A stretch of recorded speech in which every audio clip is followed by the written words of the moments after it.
All right. Aloha. Welcome back to the Ohana Packers Edition podcast, the podcast where I'm joined by Brian Maafi today to start going over draft positions for the Green Bay Packers. Brian, of course, is just started his YouTube page, The Packer Way, which will go in depth into draft prospects, team roster construction, and anything general Green Bay Packers. He's also co-host of the GoDadsGo podcast with Robin Adams and Gilbert Brown, and he's also a ATV draft writer and contributor, and is an owner of his own draft database, and is a very good source of information on not just prospects that Green Bay might be interested, but honestly the why of why Green Bay would or wouldn't be interested in a prospect. So, and anything that I haven't covered about you, or anything that you feel like needs to get pointed out about your expertise on Packers draft draft prospect board and stuff like that.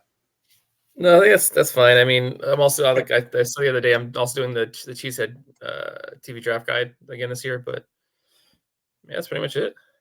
Right on, right on. So I'm under strict marching orders to not go over all of the draft positions. Joe goes, I'm not there with you two, so you two need to keep on target. But no, that's because he knows us. Yeah, I know, right? Lord knows that if we didn't have work restriction, the two of us would just go on for the whole draft and stuff. But nah, basically, this is the position group that stuck out like a sore thumb going into the 2023 season. Green Bay decided to address a lot of the other holes on its roster and sort of said, not a great class in the 2023 draft, so we'll kind of punt on it for a season, band-aid it as much as we can, and see what happens on the back end of it, literally and figuratively. But safeties, so have it in the notes here. And as Brian said, he enjoyed the number of lulls that I had in this outline for today's podcast. But basically, looking at the 2024 roster situation, it's kind of throwing darts at the dartboard. And most of them fell out. So under contract, Anthony Johnson Jr. is the only player with, for lack of a better term, true investment by the team at this point, because he is a draft pick. Right. I know that Benny Sapp III is a guy that they really like. Tyler Coyle is a guy they signed to a futures deal within the last 2 to 3 weeks. Depending on when this gets aired, and Zane Anderson, the second lull on the list, because at least we, as Joe and I said, at least we know he exists. He made a name for himself mostly on special teams, but you kind of saw his limitations as a cover safety when he came in for the blowout garbage time snaps against the Cowboys in the wild card round, and when he actually had to play from scrimmage. Didn't look as confident going in reverse as he does going in drive. So he had some nice special teams tackles in that game, but just looked fish out of water, trying to cover from a deep post safety position. But free agents, obvious ones, it's Darnell Savage, Rudy Ford, and Owens. Basically, like I said, Green Bay went into the season with, what they figured were lottery tickets and tried to see if anything would stick on the wall at that point. And one thing, and I'll give you the floor on this as to why, but let's get this out of the way before. I know a lot of people are kind of asking about it. Eric Stokes, not a safety conversion option. Go, Brian. No, I mean, I've never even heard anybody bring that up. So I think that's kind of, if anybody brought that up, that's kind of weird. He's not a safety. I don't know. Like he doesn't have he doesn't play the run game. He doesn't really that great of a tackler. He's not a. It's just he's not a safety. And like it's the people are kind of like, oh, but he's taller. It's like I said, not anyone super mainstream, but I have seen it asked and thrown around. But like you said, it's not like he has the requisite ball skills you'd want, where he's just kind of watching the quarterback all the time. He doesn't play physical or tackle in the run game. So they got to try. Basically, they have two routes. Just try see what he can do at corner, or honestly, he might be a surprise deal at some point this offseason. His value is like in the tank right now, but basically that's it for him in terms of what his impact on the 2024 roster is going to be, is like just see if another year removed from all the injuries he's had is going to do it, or just move on, just punt and move on at this point. Because basically. I know Matub kind of brought it up on reporting as eligible a few, like back in January, but basically it's kind of sad to say this, but Stokes is sort of following in the footsteps of Kevin King in the fact where they're both like taller, uber athletic tester kind of corners. King was actually the better tester when you look at, like if you just go off of their RAS cards, which I know you love to do, but, and then So lower body injuries. But for both, well, definitely for King, and it's kind of looking like it, hard to tell whether it was the hamstring or the, the 2 surgery ops that he had in the offseason. But Stokes looked like a guy who had much diminished athleticism trying to, come back in the middle of the 2023 season. So we'll kind of see. But like we said, Green Bay looked at the 2023 draft class. It was not a deep or a very talented class at the top. It's not like you had those 2 prospects that you're like, I'm going to swing for one of these guys. And, like damned if you do, damned if you don't. It wasn't a great class. And I think we both kind of agree that snagging Johnson, especially in the 7th round, was probably one of the best moves they could have made in the class, honestly, all things considered, especially when you account for the positions they did cover, just totally reworking the receiver and tight end room. And they just took Johnson, who I thought had some decent flashes this season, but I kind of disagreed with how he was utilized. I didn't like that he kept getting thrown back on the bench too often when guys would come back from injury. It's the whole, like, are you trying to win this year, or do you want to see like if this guy is part of your future kind of thing? And safety is not apples to apples, but it's like quarterback, where there's only so much you can learn in practice, and the rest of it is reps, right? It's just reps. You got to see route combinations. You got to learn tackling angles. I mean, something that Savage still struggles with, but those are the kind of things that, just I thought he should have gotten more chances this year. But anywho, moving into 2024, and Brian, I know that I'm going to give you the floor on this one. Slight scoop you might have had that if you're willing to share on the Packers DC situation, or we can just go into the Packers, what they're looking for in the draft. I mean, it's just, like I said, everybody's seen on Twitter, people were, they had heard that they had offered the DC job to the Denver cornerback coach. What was his name again? It's in my mind because there's all these guys who they Christian, right? Well, yeah, Christian. Yeah. He had been in Green Bay before, whatever. Yeah, and so from the person I talked to, they said basically, that they're not sure exactly what happened. They said, that someone was under the impression that he was offered the job, whether that's him on his side, I guess, because the person I talked to is locally sourced in Denver, basically. So maybe he thought he was offered the job, and there was miscommunication on their end, or maybe there was some sort of contingencies on the offer, and he didn't like the contingencies or something, or he's not sure. As of this moment, he's looking into it to try to find out exactly what happened. But I guess it seems like both sides are moving on. We'll see. They may circle back. Who knows? But really just in a, as they say, a waiting period right now, just to find out what happened or what's going on. Yeah, kind of interesting because, I mean, I was kind of intrigued by it because Parker seems like the kind of guy that, he's untested, but that's sort of, honestly, I'm of the opinion that you've got to kind of go with the unknown a little bit. You got to kind of roll the dice because, LaFleur's tried his 2 defensive coordinator hires or retain, whatever you want to call Pettine. He's sort of gone with the tried and true, like proven sort of coordinator style. And because I know that the whole narrative behind that, a lot of the beat reporters have said, is he's looking for a guy that he can just hand the keys to the defense to and sort of say, like, go make it your own thing. But, obviously the story with Barry is that, LaFleur had to be way too involved and stuff. But in terms of what you're hoping to see the Packers do at DC, just your quick, like, 2-minute synopsis, are you hoping kind of for the same as me, where it's like more of the unknown, more of someone who's willing to be multiple and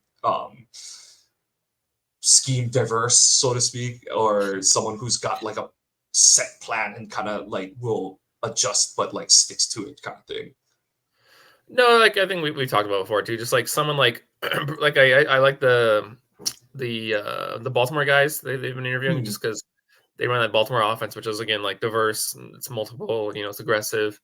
It's they throw different things at you. So that's what I want. Just something to basically like just take it to the offense more or less instead of being like passive. That's kind of what I would like to personally like to see. I think that's what's is showing to be Yeah. effective in the NFL right now.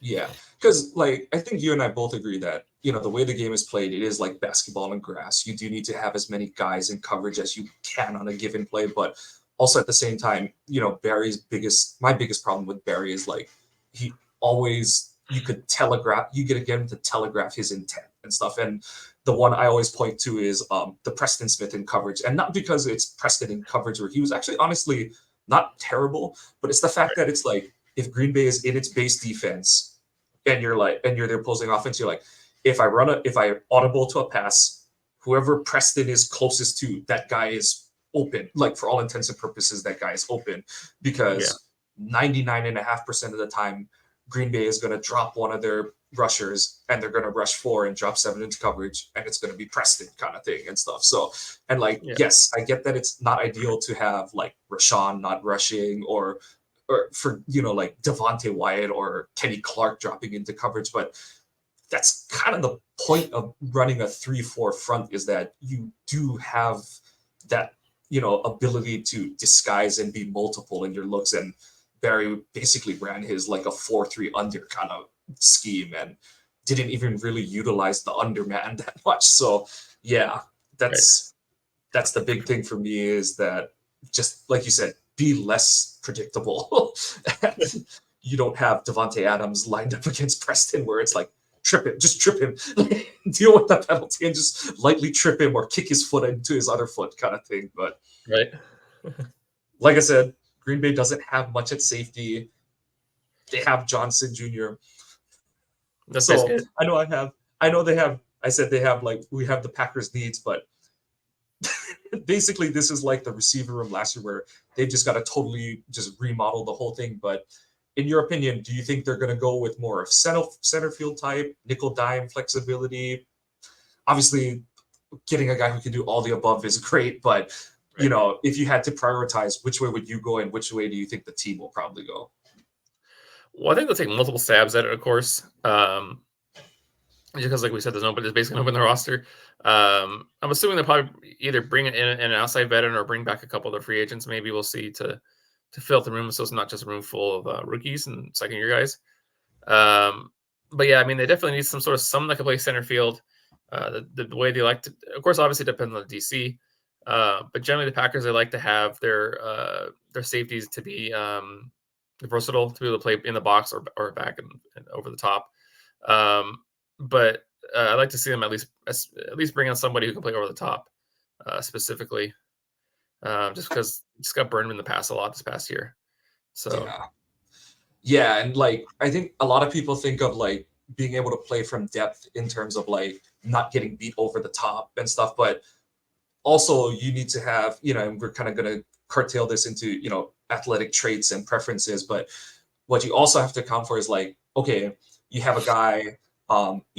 Let's say like Rudy, who's not he's fast in a straight line, but he's not the most agile or anything like that necessarily. So it's like, you can trust him to get depth, but it's like when he's supposed to read to come up in coverage, how long does it take him to read and react and stuff? So that's the other side of, or if you have a less athletic safety, like a Benny Sappin, it's like, okay, like he's going to play for depth, but it's like, if there's a dig in front of him or a run play, it's like, how long does it take for him to get downhill kind of thing? So in terms of traits, where have Green Bay kind of fallen, both in terms of the physical build and the athletic side of it on their safety prospects?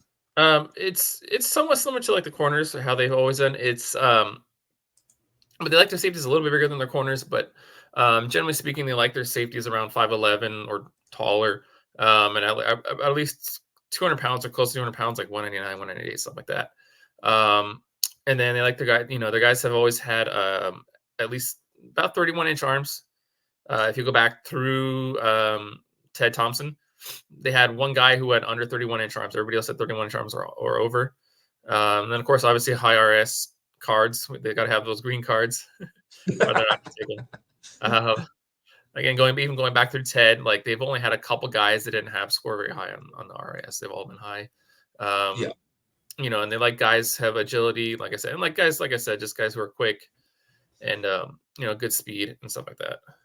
Just to translate for people who don't understand, like the agility drills, kind of like we were talking about, you know, it's that, as they call it, click and close and all that kind of stuff. But the arm length, you know, I think a lot of fans don't understand like where those measurements come into play necessarily. So like, can you just give a quick dive into, you know, T-Rex versus having like, you know, Giannis arms kind of thing? Well, it's a pass game thing. Obviously, it's being able to get your hands on the balls, interceptions or knocking balls away. You know, even being able to, you know, like as the ball's coming in, the receiver's got his hands out, he's trying to catch it. You can get your arms in there, rake the ball away, or knock his hands away. Being able, it helps getting off blocks. You know, because if your arms are really short and a wide receiver's blocking you, it's more difficult to get off the block a lot of times. So you know, it helps with that. You know, even in the like. Yeah, in the run game too. Same thing in the run game, being able to get off blocks in the run game and stuff like that too, and being able to reach, you know, being able to reach like running backs and whatever when you're trying to tackle and stuff like that. So, just for fun, off of this, anyone that you already seen kind of floated around Green Bay that you're like, for reason X or Y, that's just like probably not unless Groot is willing to break tendencies pretty big kind of thing for the safety room. There's a few guys actually. there's always a bunch of guys like, you know, it's funny. There's always a bunch of guys that fans want, and you're like, no, that's not the type of guy they're gonna take. But even like kind of like back what I said before, the type, even just the type of receiver. Sorry, about to say receivers. The type of receivers they like to go after is they generally don't like the box safety type of guys. So not even just from a physical ability standpoint, it's like even just like a skill set thing too. And that's why honestly Jones was kind of a weird pick, because it was like he was a box in college, but you're like, oh, he's so athletic, maybe he can do it. Yeah, kind of thing. So like you have to have something like that and all. So yeah, sorry, continue. Just had to throw that in. Yeah, no worries. But honestly, a guy like Cole Bishop, he doesn't really fit their style. Like I said, unless they bring in some DC out of nowhere that likes that type of like box safety type of guys, which I don't think they will. But especially if you look at the guys they've interviewed, the DCs. But yeah, like a guy like Cole Bishop, who's basically he's just going to play in the box. That's his thing. You know, he can cover some tight ends, some running backs here and there, but he's pretty much just going to play in the box. Like that's not really their type of guy. Even his teammate Sione Vaki, I think he's a little more versatile, but I think he's still more of a kind of a box guy. I don't know if I would say I think he's completely off their board, but I think he's kind of like on that edge type of thing, you know, where it's like, he's probably not on their board. I think like you said, the leg up Vaki has on Bishop is you saw Utah used him in more roles. Like he wore more hats in college. So you've kind of seen him do more things than Bishop did. Whereas Bishop was more of like, they used him as like a Hoover vacuum cleaner kind of player in the middle of the field. But yeah, no, great points. Anyone else that sticking out to you right now, or we can kind of the class as a whole? Those guys also, they tend to not to like the guys that are like the corner safety hybrid type of guys, like the guys that they're not really a corner, they're not really safety. You know, they're kind of both. Like they can play some slot, but they're not really both. They tend to stay away from those guys. Like for example, like I think like a guy like Javon Bullard, I think he's not really gonna be their type. Plus his arms are shorter. He was just measured recently under 31-inch arms. Or even a guy like his teammate Tyke Smith, I think it's pronounced. He's probably off their board. Or Malik Mustafa from Wake Forest is probably off their board. Because Malik Mustafa again is another box guy, and he was measured under 5'10". So yeah, those guys are probably off their board. Yeah. So going into this class, I know who your top guy is, but just overall in terms of where this class sits, much better than 2023, right? Yeah, it's not like what we would prefer. Just with the guys going back, at that NIL and all that stuff. Like your boy Rod Moore, those type of guys deciding to go back for one more year. It kind of killed like the depth of the class, but it's still better than last year's. Yeah.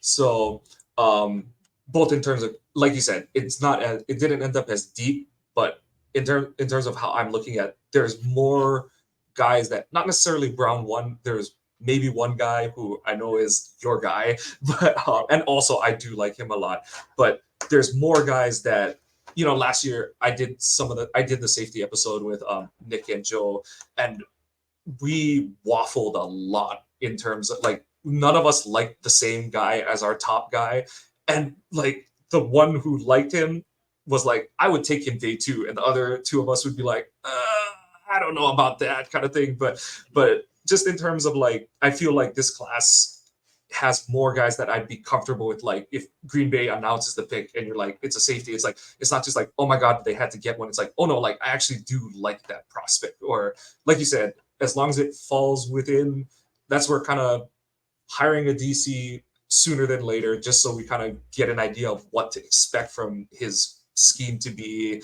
Obviously, they're going to get that done well in advance of the draft because there's no way they're going into April without a DC or anything like that. But just kind of, like you said, it clears up a lot of the picture in terms of, we have a good idea of what Green Bay needs and wants to get out of its safeties, but the DC will answer a lot of questions in terms of like how they're going to be utilized and all. But so day one options, you have the floor.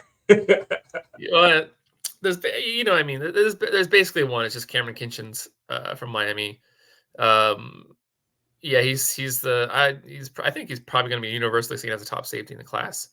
Because like we've talked about it before. He can basically do it all. He can cover, he can play the run, he can blitz even. They've used him in the slot. He can basically do everything. He's not, but the only thing I would say, he's just not elite anything, but he's just really, really, really, really good at everything. Right.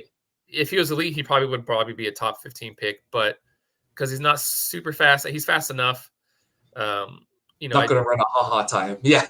No. I mean, like I'm from watching his film, I'm projecting him run like a 4.55 or like 4.4, or I'm sorry, 4, like low 4.5s, basically like 4.55, 4.54. If he has a good day, he might crack the high 4.4s kind of thing. Yeah. Yeah, exactly. But yeah, like that's only his real physical weakness. I mean, he's not huge, but he's got decent size. He's 5'11". He measured at the Senior Bowl about 5'11", 206. He's got decent arm length of 31 inches. He's got, and then like but I think it's his range that's his biggest asset. His range has ball skills. His assets. And then just on top of that, I feel like he has pretty darn good instincts. Like you said, the sum of the whole is definitely greater than the sum of the parts of his game, in my opinion, because and that's like, I know a lot of people are going to say like, so you're saying that you like just like him and that's why he's a day one pick. But when you're in the range Green Bay is locked at the 25th pick at this point because they made the playoffs and made it to the divisional round. And at that point of the draft, like you said, that's where you're getting into this range of like a safety like Kinchins, who he's not the dynamic athlete that's going to push him into the top half of the first round, but he does everything you want, has the eye discipline and the skill set that you want on a guy who can roam the deep half or can come up and play more of a rover position. Right. The $1 million question that every Packers fans wants to know about their safeties: how is his tackling?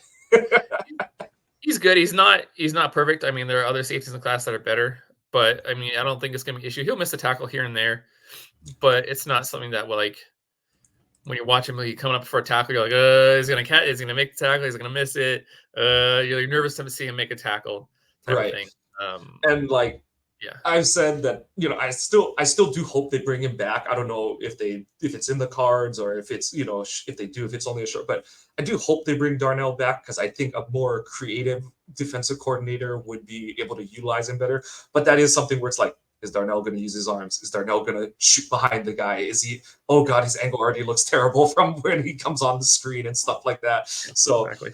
And I do think that Packers fans need to like readjust their expectations for how well a safety is supposed to tackle, because like the game is so different from, because I think everyone forgets like Nick Collins, who was an awesome, tremendous player. He missed tackles every, like Oh yeah. he and Charles Woodson. If you rewatch that NFC Championship game against the Bears, the two of them combined for two of the most baffling, terrible missed tackles on the Bears' final touchdown of that game, where like Collins missed so bad that Woodson couldn't believe he missed so bad that like Woodson didn't try to tackle the guy. So, and I'm not saying like Collins is terrible or like to excuse missed tackles, but it's like Right.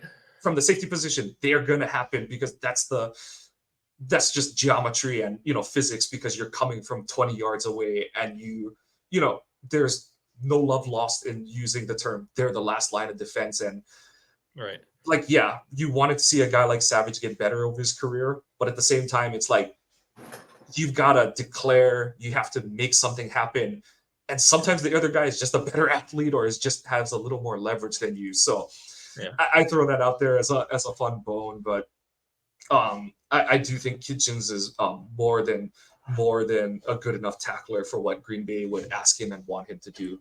So Green Bay is going to have 2 picks in the second round and 2 picks in the third round. So if Kitchens goes off the board, or if there's an edge or something that they just absolutely can't pass up, who are the guys you're looking at in the day 2 range that intrigue you and how they would fit in Green Bay?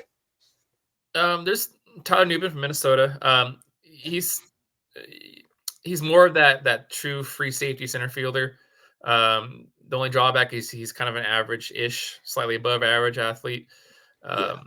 So he's going to go somewhere probably around 2, just because, again, like the class got kind of hit kind of hard by some of the guys going back, but he's probably like a round 2 guy anyway. But like he's similar to Kitchens in the way he's got range, he's got ball skills and stuff like that. He's just like a little less of an athlete, but he's still more that true like center fielder, over the top type of guy. Another one I like, Keaton Oladapo from Oregon State. He's early in his career, he was kind of more of a box safety, but he really developed a lot in the cover skills.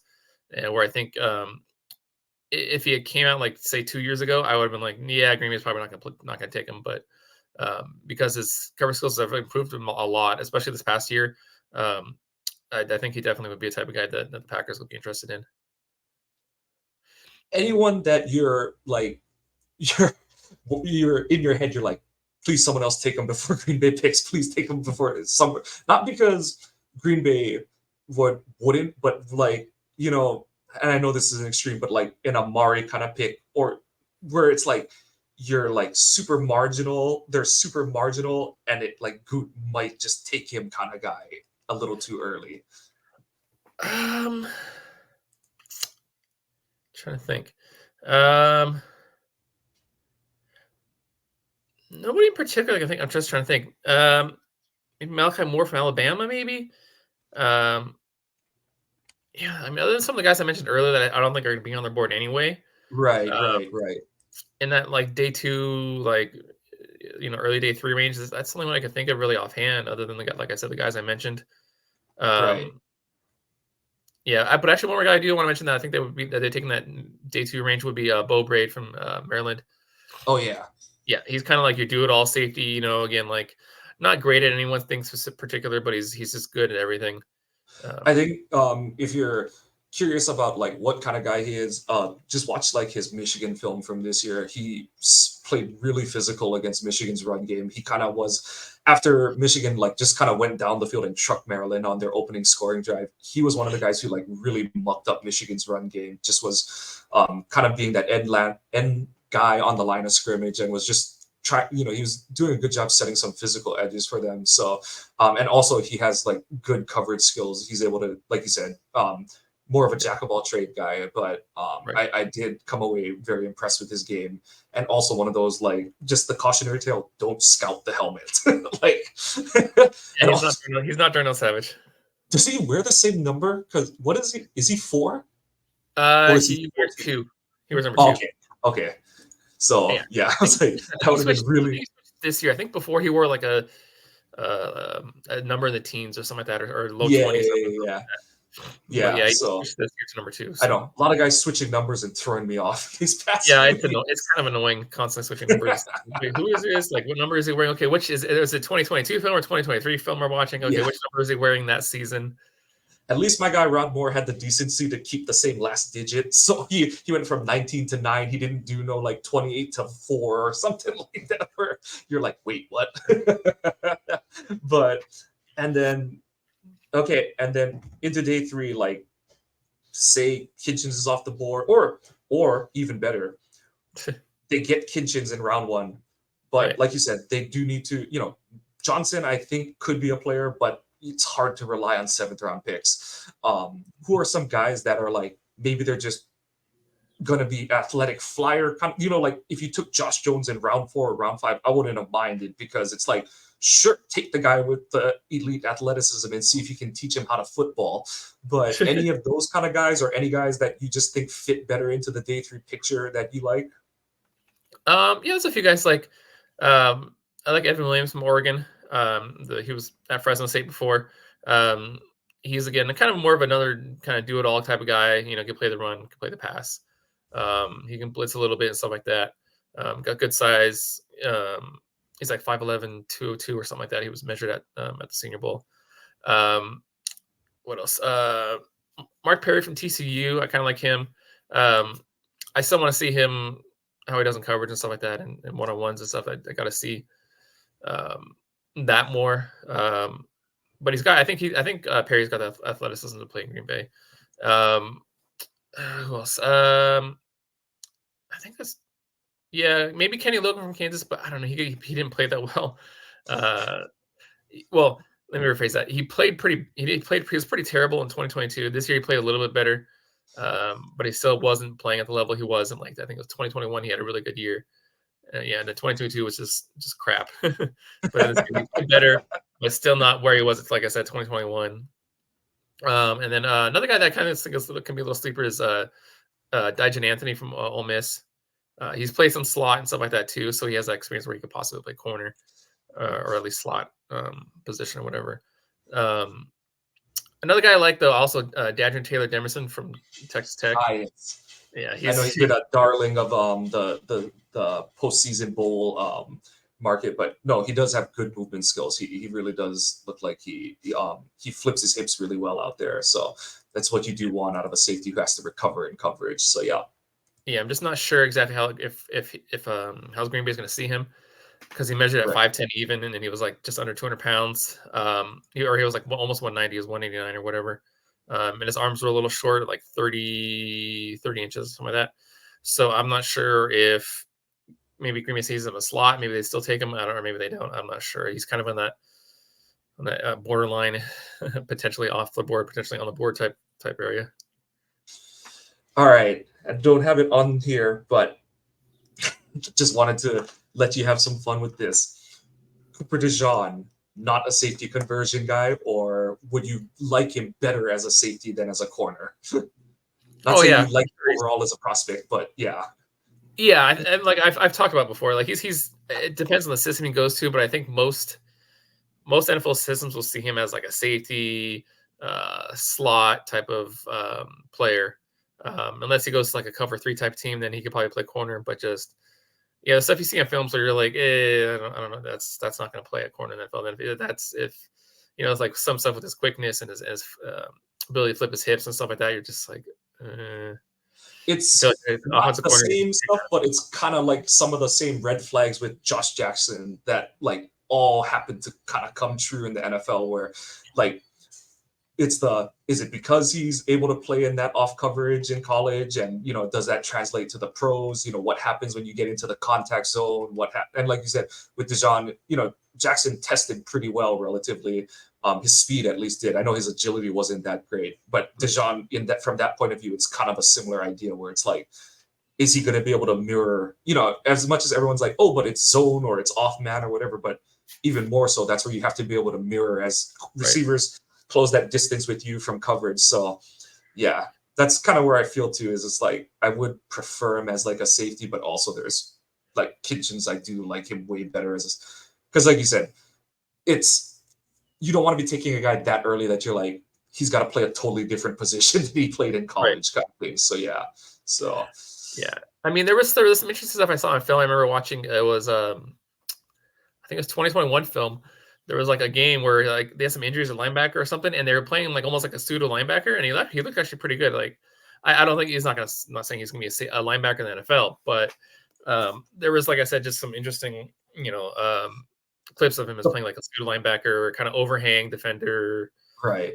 The part that I really like I said, the parts of his game that I think do translate well to like moving him to safety would be his ball skills, awareness, and like you said, just the ability to play at linebacker. I know they probably spent the whole week coaching him up, but that's duck out of water kind of thing, and it shows that he has the ability to read what's in front of him and just break down what's happening and make the right reads, attack the right hole and stuff like that. So those are the kind of things where you're like, he could, make the transition to safety, but also how high are you willing to draft a guy where you're like, you're going to play him at a totally different position than when he's coming in from. So yeah, just had to throw that one out there. And I'm sure Joe is going to cut our feed pretty soon for speaking such dastardly things about his Hawkeye, but no. Yeah, but Joe said he's going to be an Iowa State fan soon. Oh no! After Anthony Johnson Jr. All year it was like pulling teeth, like play the Cyclone. But no, awesome stuff. Brian, anything else you wanted to go over? The class, the Packers, maybe just any free agents that kind of stuck out to you that they might throw. I know they're not going to have a lot of money, and it's going to be kind of contingent on like, do they June 1st? And that's the thing is like they could June 1st Devondre Campbell, but you don't get the money till June 1st. Do they? I think they'll like extend Kenny, maybe extend Jones or something like that. But anyone on that like kind of secondary safety market, like a Julian Love equivalent, where I think Love got like $5 million to play with the Seahawks last season. Anyone that kind of fits that bill that you have an eye on in this free agent class? Honestly, I haven't even looked at the free agent safeties. I mean, I know that like Winfield is this free agent, but they're not going to be able to afford him. No. And despite what some people have said, I really don't see any way they're going to be able to afford Geno Stone either. He led NFL interceptions this year. Those guys, when they're, when you look when there's some guy who like has some sort of big year like that, like leads NFL interceptions or at least close to it or whatever, and then he's a free agent, like the guy always cashes in.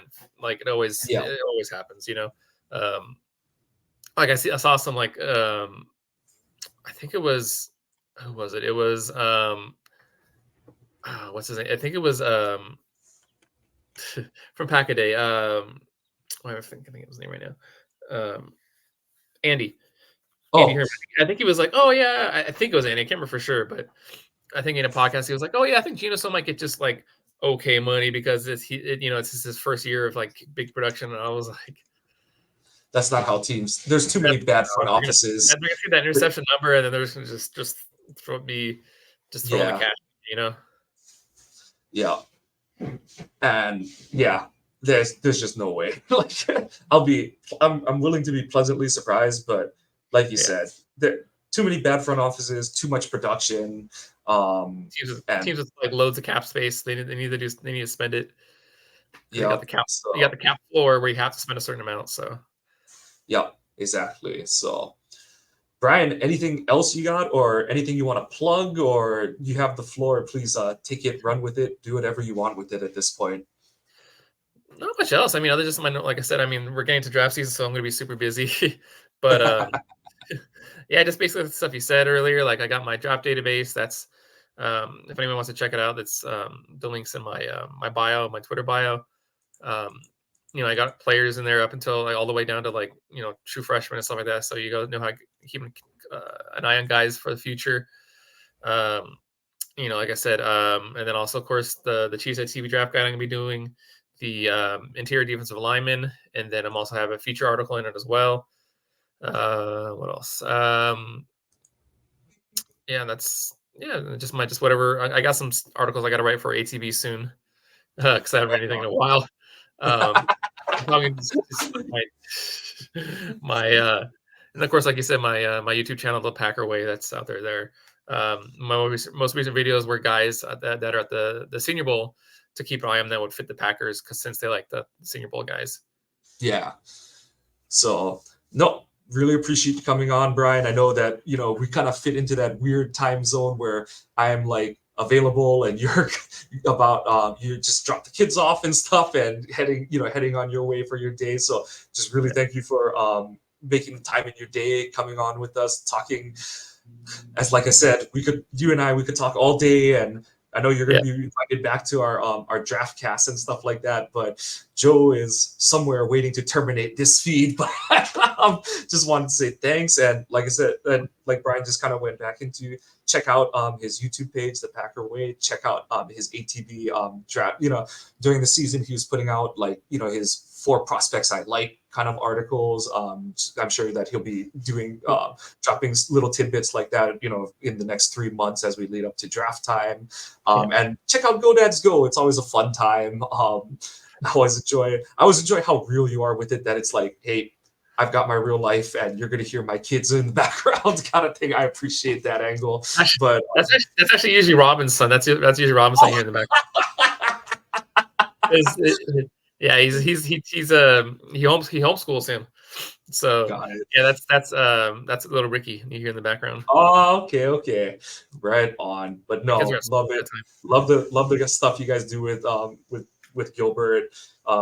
The 3 of you, it's like the embodiment of when keeping it real is good from the Chappelle Show. So I love it, and just check it out. Wait for and when it comes draft time, I know Brian will be dropping little nuggets about the guys that Green Bay drafts, and guys that are available as we move from day to day of the draft and all. So thank you, Brian. He is at Maafi, BMAAFI. I am at Kawano Mike. We are still going on with the drawing, so I believe I have to check with Joe. I think we might have crossed the 230 mark, so Joe will have to get on his randomizer to draw the first winner of the signed John Kuhn photo. And when we get to 523, he will be doing the same thing for the signed Jair Alexander. But to do that, you have to be following the pod's Twitter account at Ohana_Packers. Also check out our website, ohanapackers.org. Who knows? Brian might be writing something every once in a blue moon for us at some point, but I know he's got his other stuff to get on, but no pressure, Brian. But no, thank you for following. Yeah, but write up some players at some Hawaii players or something. Unfortunately, Steve McBride went back to school, so damn it. No, we don't get to have the Will Goot draft a 160-pound wide receiver. Yeah. But that's going to do it for us today. Please follow the podcast on your favorite podcasting apps. Give us a like and a subscribe if you're enjoying what you're hearing. Whether or not you're enjoying what you're hearing, please give us comment feedback. We do appreciate any feedback because we want to put out the content you enjoy. That's going to do a wrap on our safety preview for the 2024 NFL Draft. Again, thank you, Brian, for joining us today. I want to wish you a Go Pack Go and aloha. Aloha.